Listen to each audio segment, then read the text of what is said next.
So really, there's a little variety of different reasons, justifications if you want to call it that. But every justification is a limitation, isn't it? Mm-hmm. And it's a fear, isn't it? Yes. So the key is to look into the statements that are being presented. The information, regardless of source, at the core of all the information, there is an essence of simplicity that is real. For example, the defining statements we've given you, they are simple. Mm-hmm. And they are real. And you will find those defining statements in virtually every channel coming through in the planet Earth or anywhere else in the universe. Do you think? Yes. So those principles of sufficiency, of limitlessness, of creation, of interactivity, of choice, they exist, but they're filtered upon filtered upon filtered. Do you see? Mm-hmm. But they exist in everything that's being said, which is why a lot of people say, well, it doesn't matter who I listen to because I basically get the same message. Well, you do, but the delivery is different. Do you see? Yes. So, what you have then with regards to a lot of this is that channelers themselves filter the channeled source, which has its own limitations, which is filtered by a variety of different perspectives. And ultimately, it must come back to the simplicity of oneness that exists in all of the universe. Do you think? Mm-hmm. Now, it's entertaining for people, humans, for example, humanity. They love to be entertained by that which they resonate the best to. One of the things they resonate the best to is fear. So if you have a channeler with a great deal of self-fear, limitations, who is channeling a source that is similar, they're going to be very popular because more people resonate to that fear. Do you see? Mm-hmm. And they resonate not in the sense of trying to overcome it, not to say to themselves, "Oh, that's my fear too. I want to get past this," but rather in the sense to have that which they fear is not, they're being told, is not being activated in them. Do you see?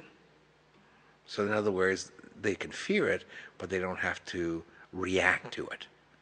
Do you see? Yes. So the channel source coming through is telling them that regardless of their fears, they can go beyond them, which is true. But it's not just that. They're basically telling them that they don't have that particular fear. Do you see? Ah. So denying it. Well, denial, yes, from one Mm-hmm. perspective. So people resonate to that. Yes. And of course, that's why they're popular. Do you see? Yes.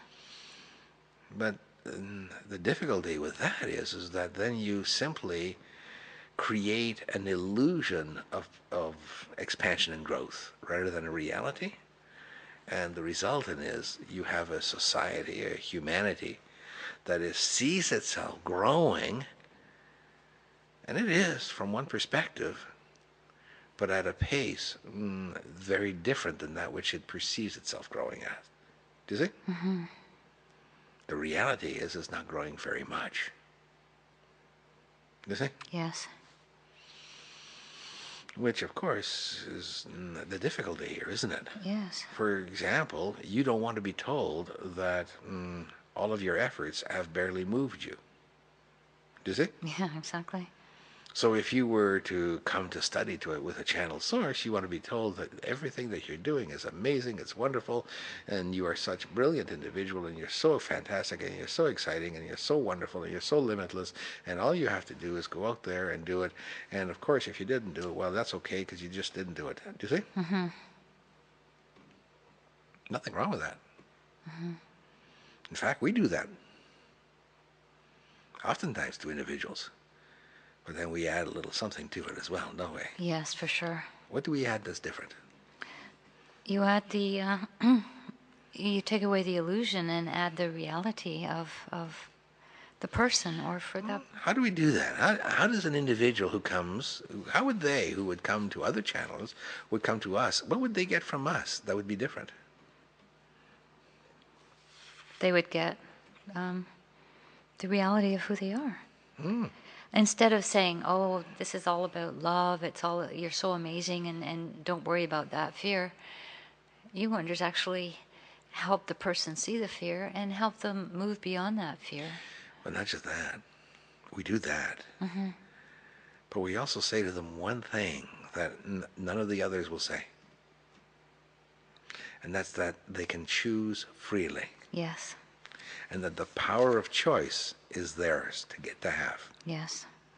You see, a lot of sources talk about and talk around the concepts, but never really get to the concept. Mm-hmm. To really get love in life, you must choose it.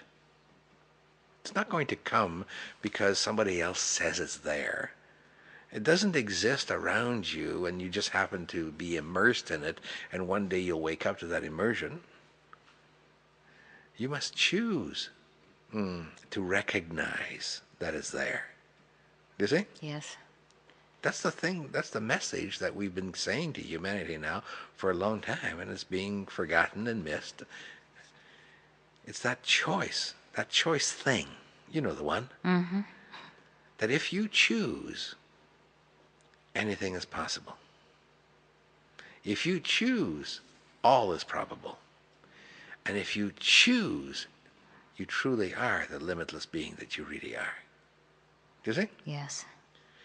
Yes, you're surrounded in love. We agree with that. The universe is a universe comprised of love. But what does that mean to the real individual? Does that give you that fuzzy feeling inside your stomach that says, "Oh wow, I'm so amazing"? Or is it more that love that says, "I can choose, and in choosing freely, I can create the very essence of my existence"? The defining statements we've given you is defining statements that really express the love of existence. They say quite simply, you are the master of your own creation, the chooser of your own existence, and that which creates love. How's that? Mm-hmm. People don't want to hear that, do they? No, they don't. What they want is, tell me I'm loved. You love me. It's your fault I didn't get loved. Do you see? Yeah. If you listen to the channel sources that are coming through in the world, they're all looking to raise humanity's consciousness in one form or another. But the only thing we would suggest here is the difference between wearing sandals. Some would say they would look at a size 4 foot and they would say, here's a size 9 shoe. Some would look at a size 9 shoe and say, here's a size 4 sandal. You see? Mm-hmm. And we're saying, well, you're a size 9 foot. Why not wear a size 9 sandal and shoe? Yes. Do you see? Yeah. That's the difference. Yes. How's that? That's great. As far as where they're going and what they need and what these entities want out of their existence, well, they want the same thing everybody wants. They want to expand themselves. You see? Mm-hmm. And that's the difference between them and us, is that it's not that we want to expand. It's not even that we choose to expand. It's that we are expansion. Do you see? Yes. Do you too? So wonders. There's a difference then between the consciousness of fear and the consciousness of free choice and free will. Absolutely. And you know that. Yes. If you believe, if you are a consciousness based in fear, then every choice you make will be made from fear.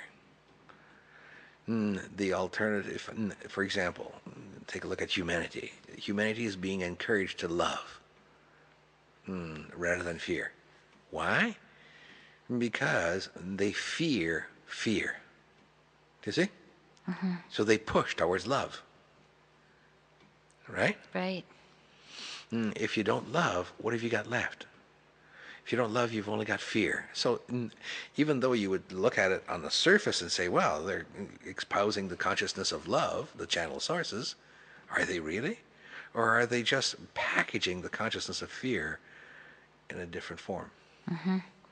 Fear in a see? different form. Yeah. Whereas if you're conscious of free will and free choice, well, you can experience fear. You can experience love. You can experience anything, but you choose freely, knowing that it is your choice. You see the difference?